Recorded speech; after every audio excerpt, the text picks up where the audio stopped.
चलिए आगे बढ़ते हैं, अगली अपडेट पर नजर डालेंगे। लोकसभा चुनाव से जुड़ी हुई अपडेट आपको बता देते हैं।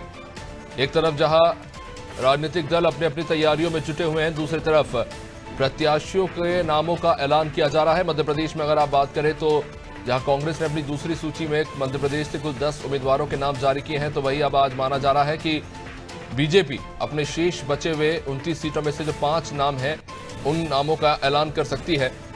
आज 5 जो बची हुई सीटें और महत्वपूर्ण सीटें जिन पर आज नामों का ऐलान हो सकता है, जिन पर सभी की खास तौर पर नजर है, और ये 5 काफी प्रमुख सीटें हैं। धार, इंदौर, उज्जैन, छिंदवाड़ा और बालाघाट, ये 5 ऐसी सीटें हैं जिन पर अभी तक प्रत्याशियों के नामों का ऐलान नहीं हुआ है, जबकि पहली लिस्ट में ही 29 में से 24 सीटों पर बीजेपी ने अपने उम्मीदवारों का ऐलान कर दिया था। इनमें से छिंदवाड़ा सीट जो अभी भी कांग्रेस के खाते में है, जिसको लेकर बीजेपी पूरा जोर लगा रही है, इस पर सभी की नज़र है कि किसे प्रत्याशी के तौर पर उतारा जाएगा। साथ ही साथ इंदौर की सीट जो कि बीजेपी की महत्वपूर्ण सीटों में से एक मानी जाती है, इस सीट पर बीजेपी की ज़बरदस्त पकड़ है।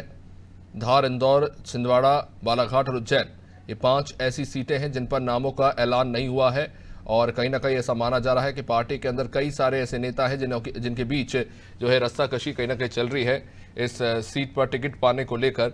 और देखने वाला विषय है कि किन्हें उम्मीदवार बनाया जाता है। कुल 5 सीटों में नामों का ऐलान होना अभी शेष रह गया है। बाकी 24 प्रत्याशियों के नामों का ऐलान हो चुका है। अगर बीते लोकसभा चुनाव 2019 के लोकसभा चुनाव की बात करें तो मध्य प्रदेश की कुल 29 सीटों में से 28 सीटों पर बीजेपी ने शानदार जीत दर्ज की थी। वही एक सीट छिंदवाड़ा सीट थी जिस पर कांग्रेस को सफलता मिली थी, और इस बार 29 सीटों पर जीत का महत्वाकांक्षी लक्ष्य लेकर बीजेपी जो है आगे बढ़ रही है। ऐसे में जो 5 सीटें हैं उन पर नामों का ऐलान होना अभी बाकी है, जिनमें से ज़्यादातर जो सीटें हैं वो बीजेपी की सेफ सीटें हैं। सिर्फ छिंदवाड़ा ऐसी सीट है जिसको लेकर जो है बीजेपी इसे अपना एक महत्वपूर्ण लक्ष्य मान के आगे बढ़ रही है।